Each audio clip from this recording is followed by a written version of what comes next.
17회 21번. 자, 우리 교재는 132페이지에 있을 겁니다. 132페이지. 자, 부동산 투자의 위험에 관한 설명으로 옳은 걸 모두 골라라.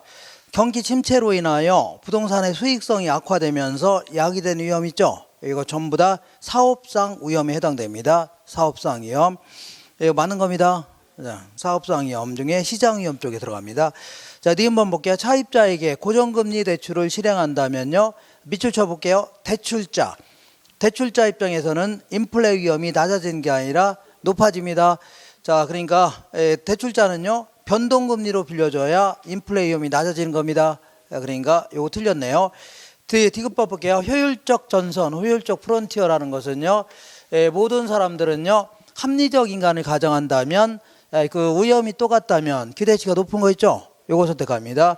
반대로 기대치가 같으면요. 위험이 작은 걸 선택하죠. 그러면서 요 위험이라면 가장 높은 수익을 얻는 거 요거 있죠? 요거 선택합니다. 이 정도 위험이면 요거 선택하죠. 이걸요. 쭉 연결한 걸 효율적 프론티어입니다. 자, 효율적 프론티어에서는요. 추가적인 위험을 감수하지 않으면 수익률을 늘릴 수 없다는 얘기죠. 더 높은 수익을 얻으려면 위험도 더 크게 감수해야 됩니다. 이렇게. 자, 맞는 겁니다. 그 다음에 개별 부동산의 특성으로 인한 체계적 위험은 포트폴리오 통하여 제거할 수 있다. 이거는 체계적 위험이 아니라 비체계적 위험을 제거할 수 있다 해줘야 돼요. 체계적 위험은 절대 줄일 수 없는 겁니다. 그러니까 맞는 것은요.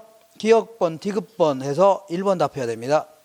그 다음에 22번은요. 127페이지에 있을 겁니다. 127페이지. 자, 부동산 투자에 관한 설명으로 틀린 것은 부동산은 실물 자산의 특성과 토지의 영속성으로 인하여 가치 보존력이 매우 우수하죠. 건물 같은 건 언젠간 철거해야 되니까 가치가 점점 떨어지는데 얘는요. 영원히 존속하죠. 가치 보존력이 매우 우수합니다. 그 다음에 임대사업을 영위하는 법인은요. 건물에 대한 감가상각과 이자 비용을요. 세금 산정 시 비용으로 인정받을 수 있다는 얘기죠. 아까 자, 이거 순대 먹고 감이 내뺐다는 얘기죠. 감가상각비, 이자 비용 이거는 세금 계산할 때 비용으로 인정해 줍니다. 이거 맞는 겁니다. 그 다음에 5번 볼게요. 부동산은 주식 등 금융상품에 비하여 단기간 내에 현금화할 수 있는 가능성이 높아요, 낮아요? 낮습니다. 어떻게? 토지, 특히 이제 공장 같은 거는 1년이 되도록 5년이 되도록 안 팔릴 수 있는 거죠. 그러니까 현금화할 가능성이 낮다 해줘야 됩니다. 낮다. 그 다음에 23번은요. 이것도 모두 정답으로 했는데 이거는 우리 자기자본 수익률은요. 지분 수익률은요. 이렇게 자, 내 돈 투자액 대비 내가 번 돈이죠. 이걸 얘기하는데 내가 번 돈은요. 장사해서 번 돈도 내 돈 아닙니까? 근데 이 부동산 가치가 오를 수도 있고 오를 수 있어 없어요?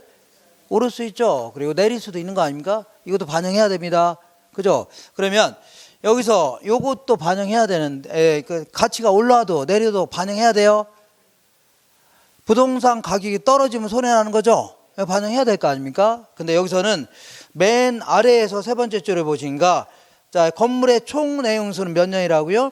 20년이고 잔존가치는 없고 감가상각은 뭘로 하라고요? 정액법을 적용하라고 하면서 가치가 떨어진 것도 반영하라고 했던 겁니다.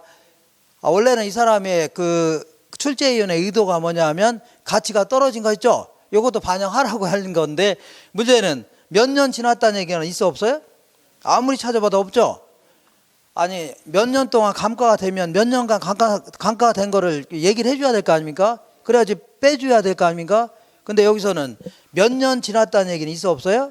없으면 아무리 찾아봐도 없어요. 그래서 이거는 정답 없음으로 했습니다. 뭐라고요? 정답 없음 이렇게 준 겁니다. 여기서는 이것만 기하세요. 하나 부동산 가치가 오를 수도 있고 내릴 수도 있죠. 반영하라는 얘기입니다. 오를 수도 있고 내릴 수도 있는데 출제위원 자체가는요 원래 내려가는 걸 여기도 반영하려고 했던 겁니다. 내려가는 걸. 자, 그러니까 그러지 하세요. 이렇게 보겠습니다. 그 다음에 어디냐면 24번은요 172페이지에 있을 겁니다.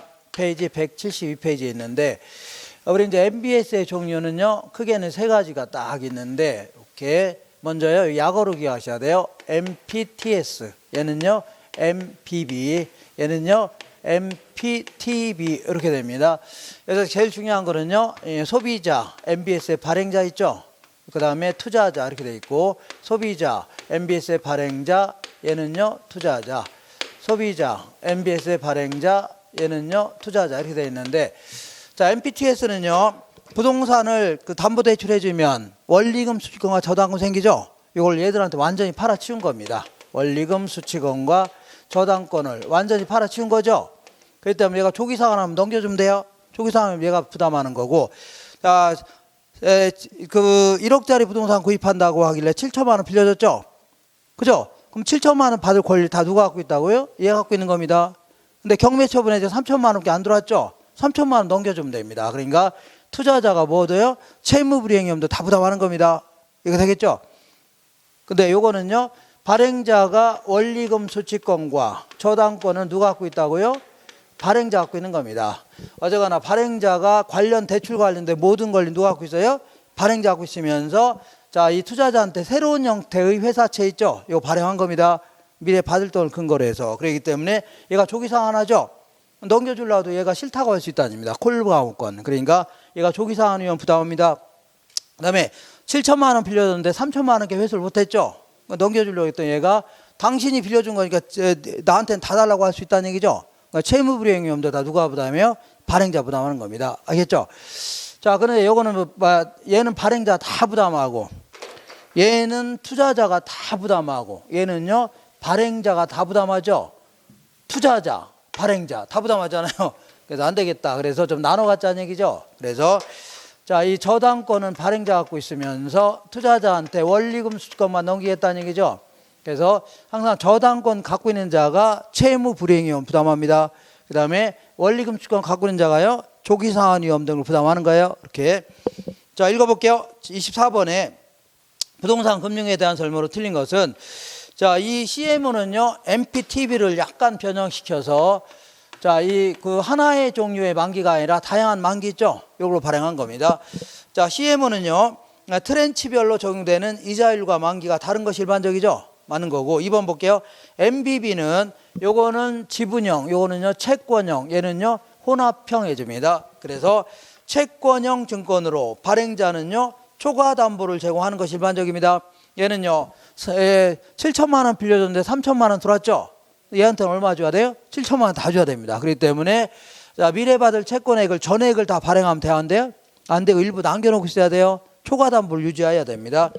그러면 세 번째 볼게요. MPTB는요 조기상환 위험을 누가 부담해요? 투자자가 부담하죠. 요건 다 누가 부담해요? 투자자가 부담합니다. 자, 그 다음에 4번 볼게요.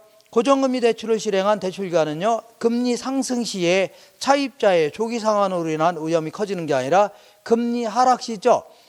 금리가 싸지니까 차입자가 다른 데서 빌리려고 할 거 아닙니까? 금리 하락 시에 조기상환으로 인한 위험이 커지는 겁니다. 이렇게 정리하시면 돼요. 자, 한 장 넘겨볼게요. 자, 25번 볼게요. 25번은 아까 공부했던 거 그대로입니다. 자, 요거는 우리 교재에는요 162페이지 있습니다. 162페이지. 자, LTV가 나오면 무조건 뭐라고요? 가격 곱해주면 됩니다. 그럼 뭐가 나와야 안 나요? 나오겠죠. 그리고 자, 만약에 이 그 부채 감당률 있죠? 부채 감당률로 한다면요 이렇게 이 상가를 담보 잡고 돈 빌려줄 때, 자, LG전자의 가격이 폭락하니까 열받아 갖고 LG전자 찾아와서 사장실 들어가서, 자, 손으로 뭘 눌렀다고요? 부저 눌렀다는 얘기입니다. 손으로 뭐라고요? 부저 눌렀다. 이렇게 해서 요거 답하면 돼요. 둘 중에 작은 금액을 답하면 됩니다. 아까 한 거 똑같은 겁니다. 시장 가격이 5억이고 어디 갔어요? 얘가 5억이랍니다. 그 다음에 순영업소득이 1억이랍니다. 1억이다. 아까 이거 저기 선생님 설명했는데 그냥 암기하세요. 그냥 요거 물어보는 사람 많지는 않은데 또, 자, 1억이고 상가를 보유하고는 A가 추가로 받을 수 있는 최대 대출 가능 금액은, 추가로 대출한다는 얘기는 또 일부 빌려갔다는 얘기죠. 이렇게 얘기하는 겁니다. 자, 저당 상수는 0.1합니다. 얘는 0.1이에요. 그 다음에 대출 승인 조건은요 모두 충족해야 돼요. LTV는요 60% 이하, 60% 이하, 이렇게 60%까지 빌려주겠다는 얘기입니다. 그 다음에 부채 감당률 2 이상입니다. 2. 그리고 기존 대출금이 1억 있답니다. 1억 있대요. 자, 그럼 계산하면 되겠네요. 얘는요 5, 6, 30에서 3억이죠. 그리고 얘는요 1억 나누기 0.4로 나누면 돼요. 이거랑 곱하면 0.4입니다. 그러면 2억 5천만 원 나옵니다. 얼마 나온다고요? 2억 5천만 원. 자, 그러면 둘 중에 작은 금액이죠. 그러니까 2억 5천 빌려주겠다는 얘기입니다. 2억 5천만 원. 근데 이미 1억 빌려갔어, 안 빌려갔어요? 1억 빌려갔으니까 1억 5천만 원이 정답이에요. 1억 5천만 원 정답입니다. 자, 그 다음에 26번 보시면, 자, 26번은 우리 교재는 166페이지 있을 겁니다. 자, 대출 상환 방식에 관한 설명으로 옳은 것은, 자, 얘는 무조건 요거 좀 기억하셔야 돼요. 이렇게, 이게 무슨 얘기인지 모르겠지만 이렇게. 자, 요거는 어디 갔어요?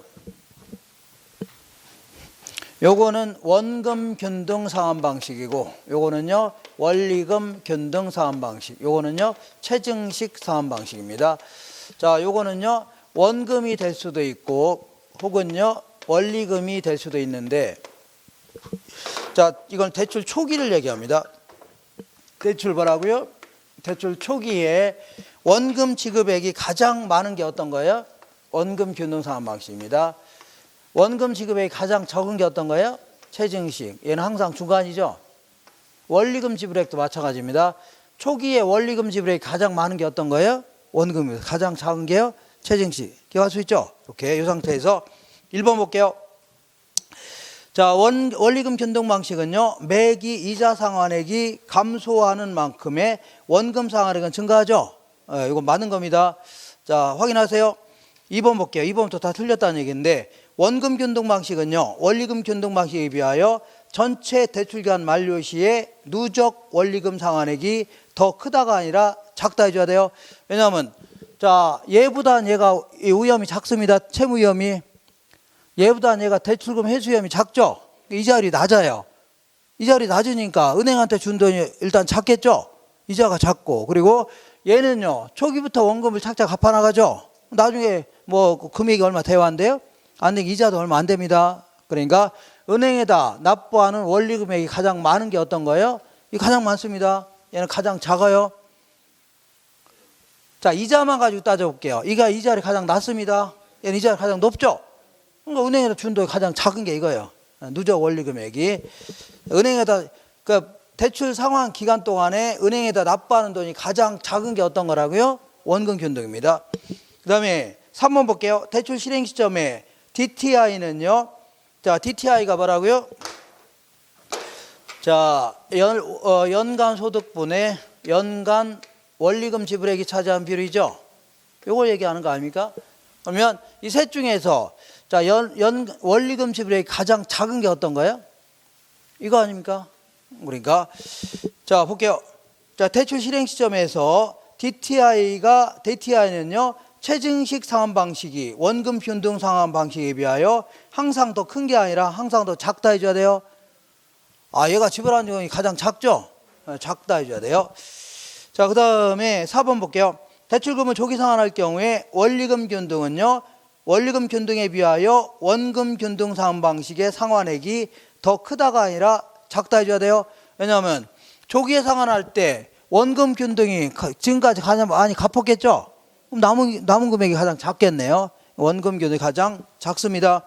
그 다음에 체증식 상환 방식은요 대출 잔액이 지속적으로 감소하므로 다른 상환 방식에 비하여 이자 부담이 작은 게 아니라 이 셋 중에서 이자가 가장 높아요.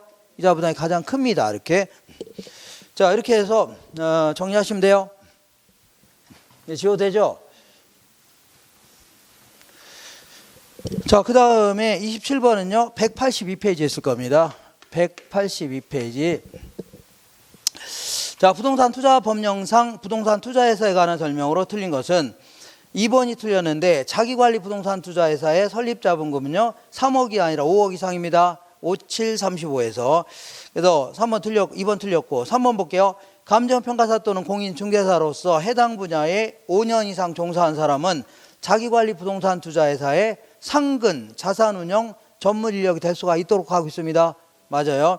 5번 해볼게요. 영업인가를 받거나 등록한 날로부터 6개월이 지난 기업 구조조정 부동산 투자회사의 자본금은요 50억 이상이 돼야 됩니다.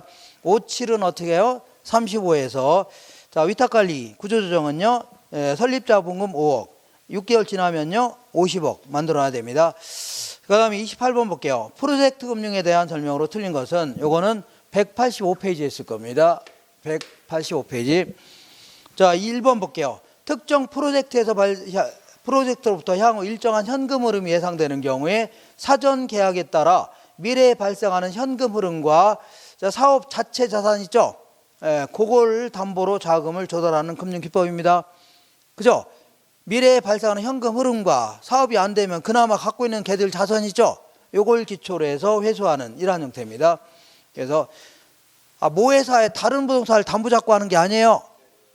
그 사업 자체의 자산 있죠? 요걸 근거로 회수하겠다는 얘기입니다. 이렇게. 그래서 이거 틀린 거 아닙니다. 그 다음에 3번 볼게요. 3번은요. 이 자회사인 프로젝트 회사가 직접 현금 계정 있죠? 관리하면 안 됩니다. 결제 수탁 계정이라고 해서 요거를요, 현금 계정을요, 주거래 은행에다가 이 위탁하는 식으로 관리하고 있습니다. 위탁. 그래서 자, 금융기관하고 이 사업 주체가 합의가 없는 상태에서는 돈 막 쓰면 대화인데요, 안 되도록 하고 있습니다.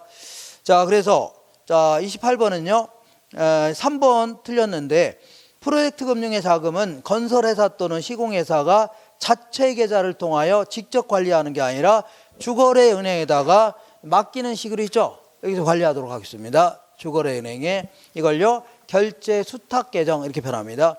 그 다음에 자, 5번에 비소급 또는 제한적 소급금융의 특징을 갖고 있다는 얘기죠. 이 사업이 실패하면 모회사에 가서 돈 달라고 할 수 있어 없어요? 없습니다. 그렇지만 우리나라에서는요, 일부 청구는 가능합니다. 그래서 이걸요, 제한적 소급금융 해줍니다. 그 다음에 20번요, 29번은 이거는 뭐 틀리라는 문제고, 별것도 아닌 문제인데, 이런 거 나오면 무조건 제끼야 돼요. 물론 이런 거 뭐 쳐다볼 수도 없지만, 시험장에서. 뭐 희한한 문제가 나왔다 그러면 이거는 뭐 제껴야 돼요. 제껴야 되는 겁니다. 내용 별것도 아니면서 우리 은행에서 은행 돈도 갈아탈 수 있어 없어요? 갈아탈 수 있죠. 이걸 대환한다 해줄게요. 2년 전에 연초에 받은 주택담보대출의 대환을 고려하고 있는 A가 대출 후 2년차 말에 대환을 통하여 얻을 수 있는 이익의 현재 가치는, 그러니까 지금 은행 돈을 갈아타려고 하는 겁니다. 그래서 기존 대출 금액은요, 대출금 1억인데 이자율은 4%입니다. 만기가 10년이고 그 다음에 원금 만기 일시 상환 조건입니다. 원금은 만기 한꺼번에 갚는다는 얘기죠. 그러니까 지금 2년 지났다고 했죠. 2년 차 말이라고 했죠. 그러니까 만기가 10년짜리인데 2년 지났으니까 8년 남았죠. 8년 남은 거 아닙니까? 8년 남았는데, 자, 이자 1, 2, 3, 4, 5, 6, 7, 8. 1, 2, 3, 4, 5, 6, 7, 8. 이렇게 되죠? 8년 동안 이제 이자를 얼마 내야 되냐면 4% 이자 내야 되죠? 그죠? 1억에 4% 하니까 400만 원씩 줘야 되겠네요. 얼마라고요? 400만 원씩 이자를 줘야 됩니다. 400만 원씩 이자 줘야 돼, 안 줘야 돼요? 줘야 되는데, 만약에 이걸 은행을 갈아탄다고 치자. 그 밑에 볼게요. 은행이 갈아타려면요, 자, 조기 상환 수수료로 1% 납부해야 된답니다. 일단 뭘 납부해야 돼요? 조기 상환 수수료를 1% 주고서 자, 갚아야 된답니다. 이렇게 조기 상환 수수료. 자, 그리고 자, 두 번째 볼게요. 신규 대출 조건은요, 다른 은행에서 빌렸을 때는요, 기존 대출의 잔액은 그냥 1억 그대로입니다. 갚은 게 하나도 없으니까. 그리고 이자율은 연 3% 하겠죠. 그리고 자, 만기는 8년이니까 8년 동안 빌리겠다는 얘기죠. 근데 이자율이 1억에 3% 하면 300만 원씩 이자 좀 되죠. 300만 원씩 이자 좀 될 거 아닙니까? 이렇게 줘야 됩니다. 그리고 그 다음에 이것도 만기 일시상환입니다. 근데 문제는 얘들은요, 취급 수수료를 받겠답니다. 대출금액 몇 프로라고요? 1%. 취급 수수료를 새로운 은행에서는 1% 받겠답니다. 1억에. 몇 프로라고요? 1억. 자, 그러면 8년간 연금의 현재 가치 계수는요, 7이랍니다. 되게 희한한 문제입니다. 그럼 어쨌거나 이 금융기관을 갈아탄다면 8년 동안에 이자를 100만 원씩 덜 낼 수 있는 거죠. 이거는 기존 대출금, 얘는요 새로운 대출 아닙니까? 그러니까 얼마씩 덜 낼 수 있어요? 100만 원씩 덜 낼 수 있습니다. 이렇게. 자, 하나, 네, 여덟. 100만 원씩 덜 낼 수 있는 거 아닙니까? 요거의 현재 가치는요, 100만 원씩 현재 가치 있죠? 요거는요, 100만 원 곱하기 연금의 현가계수 포함돼요. 연금의 현가계수를 곱하면 이 절약되는 금액의 지금 시점의 가치가 나옵니다. 연금의 현가계수는 7이라고 했죠? 7. 그러니까 700만 원이 지금 시점에서의 이득이 되는 겁니다. 뭐라고요? 700만 원이 지금 시점 이득이죠? 근데 문제는 이렇게 갈아타려면 이것들이 조기 상환 수수료 부과한다고 했죠? 100만 원 부과한답니다. 1억에 1%니까 100만 원. 이거는 손해죠? 그리고 새로운 은행에서는요, 취급 수수료 1% 받겠답니다. 이것도 내야 되죠? 100만 원 내야 되겠네요. 그래서 실제는요, 500만 원 이득을 보는 겁니다. 은행을 갈아탔을 때 얼마 이득 본다고요? 500만 원 이득을 본다는 얘기죠. 갈아타는 게 유리하겠네요. 그러니까 아무것도 아닙니다. 은행 갈아타니까 이자가 100만 원씩 줄어들죠. 그러니까 지금 시점의 가치인데 갈아탔더니 이것들이 조기 상환 수수료 부과하겠다는 얘기죠. 그리고 새로운 은행에서는요, 취급 수수료 부과하겠답니다. 이렇게 해서 그래도 이것저것 빼고 나니까 500만 원 남죠. 갈아타는 게 유리하겠네요. 자, 이런 거는 문제 나오면 어떻게 하라고요? 쳐다도 보지 마세요. 이렇게 설사 풀 수 있다 하더라도 쳐다도 보지 마셔요.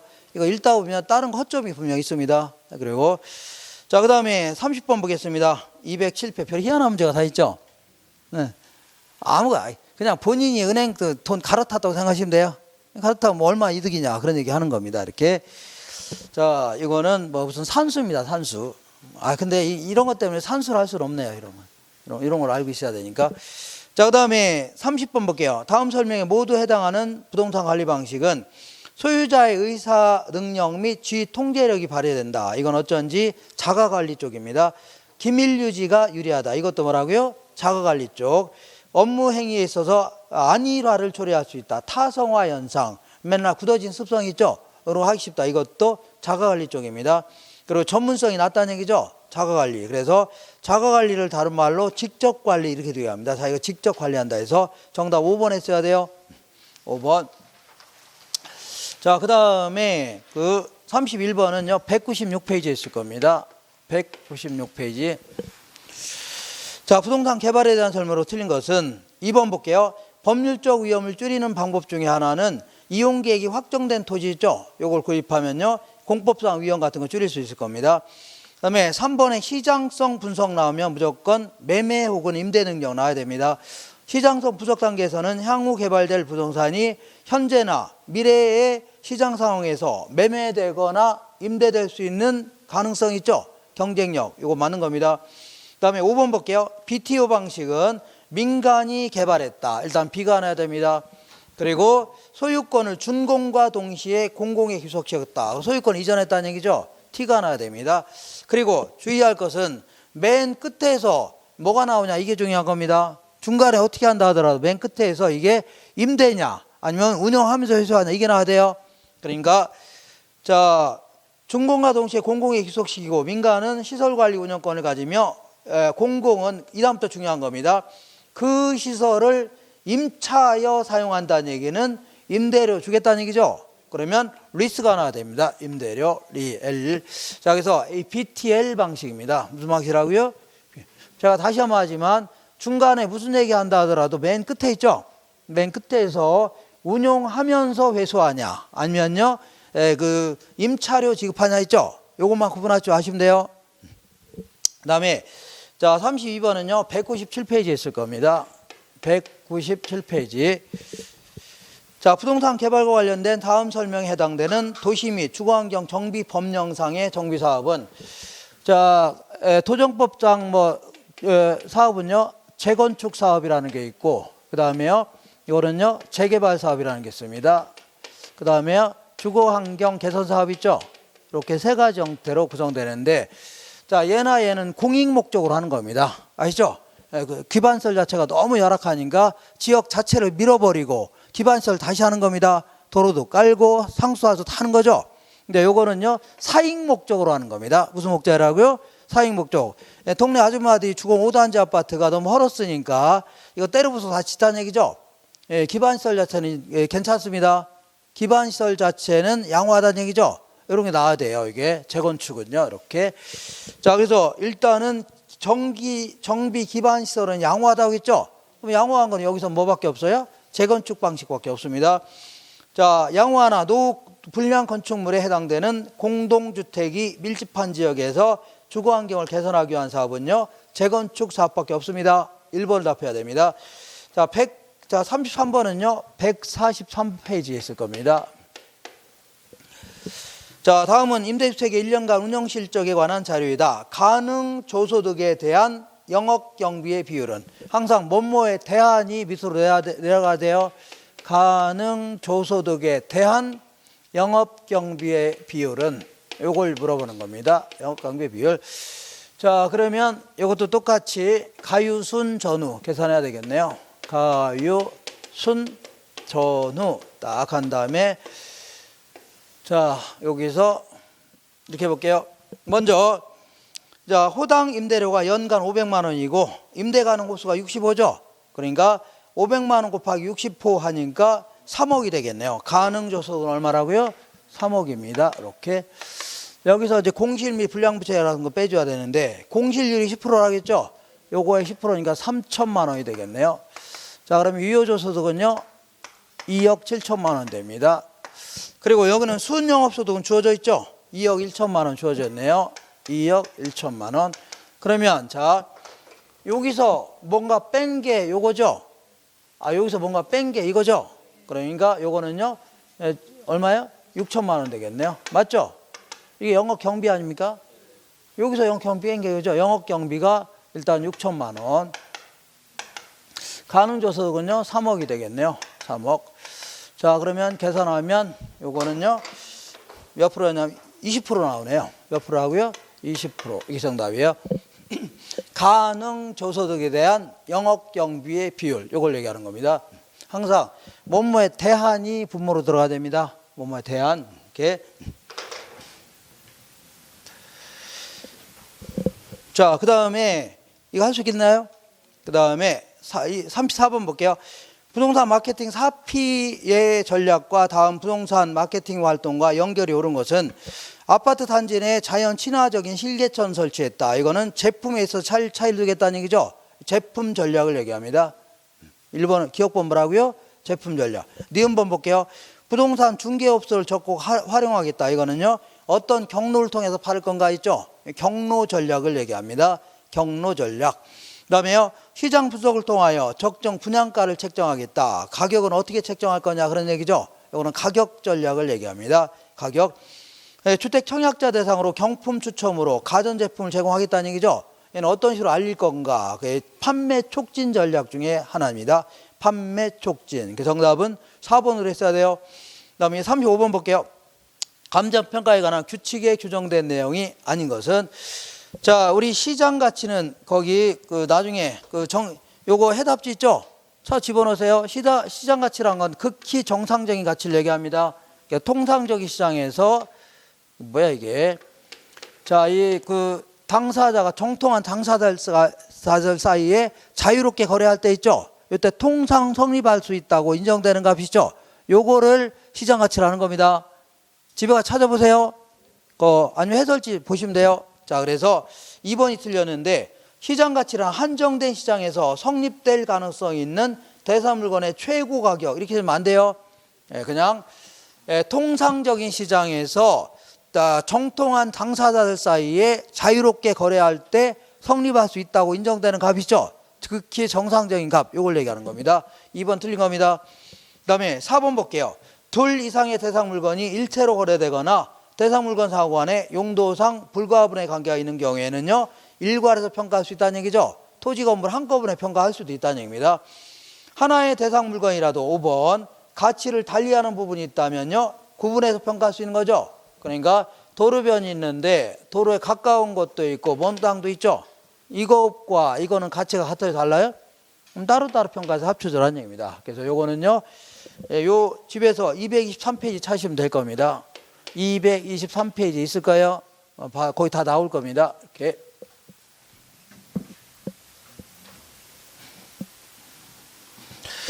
자, 그 다음에 36번 볼게요. 이거는 232페이지 있을 겁니다. 232페이지.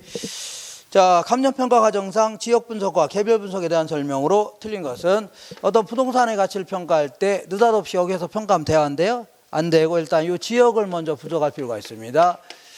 자, 지역의 사회적, 경제적, 행정적인 재반 요인을 분석하는 겁니다. 이걸요, 지역 분석이라는 겁니다. 그거 끝난 다음에 여기 와서 이 부동산의 어떤 개별적 요인을 파악해야 되는 거죠. 이걸요, 개별 분석이라는 겁니다. 개별 분석이다. 그럼 이런 걸 하려고 하는 궁극적인 목적은 뭐냐면 이 지역의 표준적인 이용을 파악해 보려고 하는 겁니다. 그렇게 해서 가치 수준을 결정해 보려고 하는 거예요. 평당 얼마다 이런 식으로 가치 수준.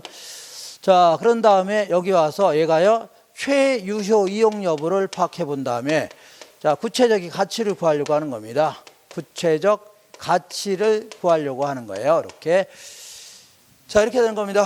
그래서 그러면 지역 분석의 대상 지역은요, 자, 거래 사례 비교법을 적용할 때 어디까지 사례를 구할 수 있냐 했죠? 사례를 구할 수 있는 지역이라면 지역 분석할 수 있는 겁니다. 그러면 아무래도 사례는 우리 동네에서 구하는 게 좋죠. 우리 동네에 사례가 없다 그럴 경우는요, 여기가 사후지구 아파트 단지인데 김포에 풍무지구 아파트 단지, 북변지구 아파트 단지에서 구할 수 있다는 얘기죠. 이런 사례를 구할 수 있는 겁니다. 이런 데 사례는요, 얘랑 비슷하다면 대체 관계가 성립됩니다. 대체 관계가 성립된다는 얘기는요, 뭐 바꿔 소비해도 큰 차이가 없다면 싼 걸 소비하죠. 그런 거와 좀 비슷해진다는 얘기입니다. 그런데 이런 데 사례가 없다면요, 다른 지역 내에도 비슷한 게 있을 수 있어 없어요? 이런 데서 구할 수 있는데, 자, 지금부터 평가하고자 하는 부동산에 속해 있는 지역을요, 인근 지역 해줍니다. 유사한 지역들을요, 유사 지역. 그리고 이걸요, 동일 수급권 이렇게 얘기합니다. 읽어볼게요.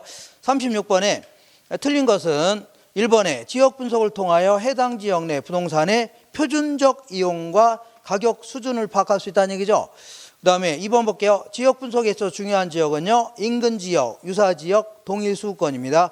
그리고 항상 얘를 먼저 하고 나중에 하는 겁니다. 먼저 하고 나중에. 선행 분석, 후행 분석. 자, 읽어볼게요. 자, 지역 분석보다 개별 분석을 먼저 실시하는 것이 일반적이 아니라 지역 분석과 개별 분석을 바꿔놓으세요. 개별 분석보다는 뭘 먼저 한다고요? 지역 분석을 먼저 하는 겁니다. 먼저 하는 거예요. 3페이지 넘겨볼게요. 37번 볼게요.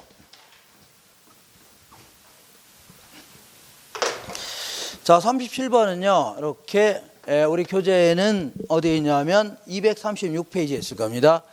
236페이지에 있는데, 자, 이 부동산의 가치를 너무 길쭉하네요.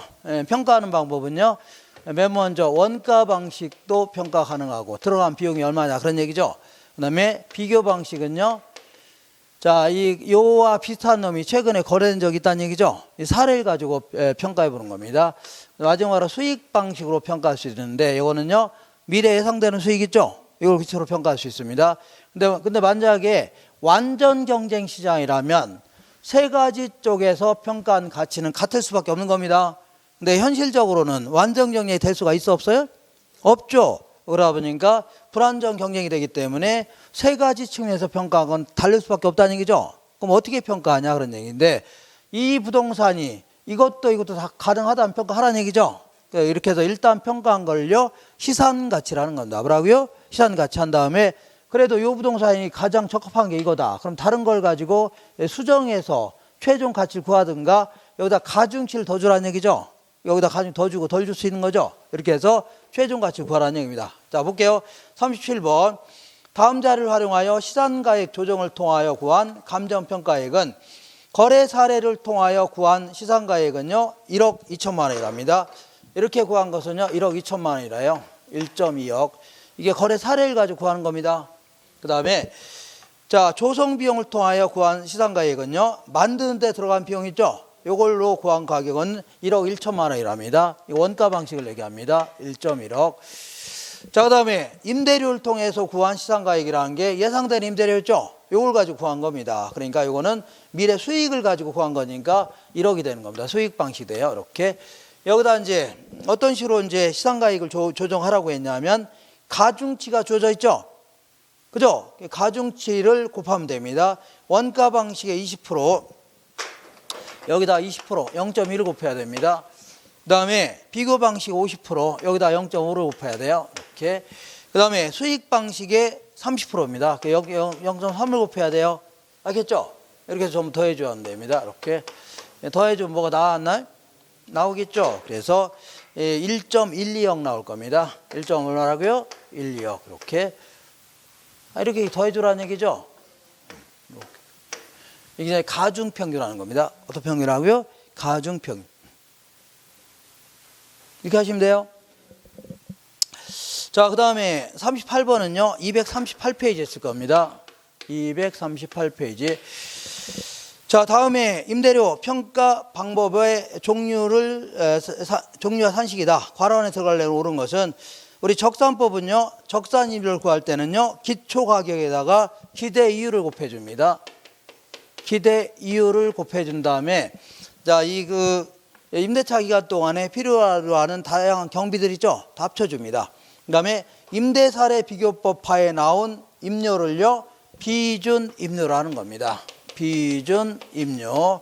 요걸 구할 때는요, 임대사례의 임대료에다가 사시지계 있죠? 사정부 정치, 시점수 정치, 개별 요인 비교치, 지역 요인 비교치 있죠? 곱해주면 돼요. 그 다음에 수익 임료를 구하는 거는요, 수익 분석법을 얘기합니다. 수익 임료를 구하는 방법을 뭐라고요? 수익 분석법이라고 해요. 수익 분석법은요, 수익 임료를 순수익에다가 필요 재경비 있죠? 더해서 구합니다. 이렇게 용어를 좀 알고 있냐를 물어본 겁니다. 그 다음에 39번 볼게요. 이거는 266페이지에 있을 겁니다. 266페이지. 자, 부동산 가격 공시에 관한 법령에 규정된 내용으로 옳은 것은, 개별 공시지가에 대하여 이의가 있는 자는요, 개별 공시가 결정 공시일로부터 60일 이내가 아니라 30일 이내입니다. 30일 이내. 자, 그 다음에 국토교통부 장관은요, 표준지의 가격을 산정할 때는요, 그 타당성에 대하여 행자부 장관의 검증을 받는 게 아니라 중앙부동산가격공시위원회, 말 더럽게 기네요. 중앙부동산, 이거 쓰기도 힘드네요. 가격, 아직도 멀었습니다. 공시위원회. 자, 여기가 끝난 게 아니라 얘들의 심의를 거쳐야 돼요. 얘들을 뭐라고요? 심의. 이렇게 전인가격 일일이 쓰는 거지, 다른 사람 같으면 쓰지도 않습니다. 이거 뭐 그냥 한마디 딱 해놓고 끝내야지. 팔 아파 죽겠습니다 지금. 자, 중앙부동산가격 심의위원회 있죠? 여기 심의를 거쳐야 됩니다. 그 다음에 3번 볼게요. 자, 국토교통부 장관은 일단의 공동주택 중에서 산정한 표준주택. 표준주택은요, 단독주택 있죠? 단독주택 중에서 표준이 되는 거 있죠? 요걸 선정하는 겁니다. 그러니까 공동주택이 아니라 단독주택 중에서 선정한 표준주택에 대하여 매년 공시기준 현재의 적정가격을 조사 평가한다는 얘기죠. 그 다음에 자, 거기 보니까 동그라미 4번에 자, 세 번째 줄에 개별 공시지가라고 돼 있죠. 개별 주택가격이죠. 개자 들어간 거 누가 하는 거라고요? 시군구청장. 이거 많은 겁니다. 어쨌거나 시군구청장은 공시기준을 이유해 토지에 분할 합병이 발생하는 경우 있죠. 이건 7월 1일은 지우시고 대통령령이 정하는 날짜가 있습니다. 그냥 이렇게만 하셔야 돼요. 대통령이 정하는 어떤 기준 날짜가 있어요. 그 날짜를 기준으로 해서 다시 공시해야 됩니다. 대통령령이 정하는 날짜를 기준하는 겁니다. 자, 그 다음에 자, 우리 공동주택 가격 있죠? 공동주택 가격은 주로 써먹는 데가 어디냐면 조세를 부과한 데 써먹는 겁니다. 뭐라고요? 조세. 이런 거 하긴 했는데 뭘 부과한다고요?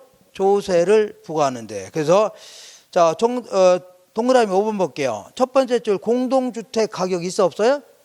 있죠. 그리고 세 번째 줄에 과세라는 얘기가 있어 없어요? 있죠. 어쩌지 맞는 겁니다. 동법령에 따라 공시한 공동주택 가격은요, 주택시장에 가격 정보를 제공하고 국가, 지자체 등의 기관이 과세 등의 업무와 관련하여 주택의 가격을 산정하는 경우 있죠. 그 기준으로 활용될 수 있는 겁니다. 알겠죠? 그러니까 요건 틀린 거 아니에요. 여러 목적 써먹겠다. 그 중에 특히요, 과세 등의 업무로 쓰겠다는 얘기죠. 그 얘기하는 겁니다. 그래서 이렇게 해서 이 정도 정리하시고 한 10분만 쉬었다가 28회 있죠? 이거 할 겁니다. 이거. 네? 아, 40번 안 했나요? 40번 안에 떼어먹었네, 이거. 예. 40번. 이거 40번이네. 잠깐만요. 자, 40번은요. 감정평가에 관한 규칙 제8조에 규정한 감정평가의 절차에 해당되지 않는 것은, 자, 일단은 감정평가가 의뢰가 들어오죠. 뭐 여기서부터 절차가 진행되는 겁니다. 그러니까 이 문제는 문제 같지도 않은 문제인데 1번에 감정평가 의뢰 있죠. 요거는 절차가 아니에요. 아, 이런 자 의뢰가 들어오죠. 그럼 그때부터 뭐 절차를 진행해야 될 거 아닙니까? 그죠? 거기 상식적인 얘기를 물어봤는데 1번을 답해야 돼. 1번. 근데 이것도 맞추기 힘드네요. 이거. 물은 뭐 아니 절차라는 게 뭐 좀 절차라는 게 뭐 좀 평가해달라고 의뢰가 들어올 거 아닙니까? 그럼 그때부터 무슨 절차가 들어간 거지. 의뢰도 없는데 절차가 들어가면 돼요? 안 돼요? 안 됩니다. 그래서 1번을 답해야 돼요. 이 희한한 문제를 낸 겁니다. 그러니까 이 사람 문제 출제위원도 의식 수준도 이상합니다. 뭐 그런 걸 냅니까? 그래서 그죠? 이렇게. 자, 그래서 이렇게 해서 잠깐 쉬었다 하겠습니다.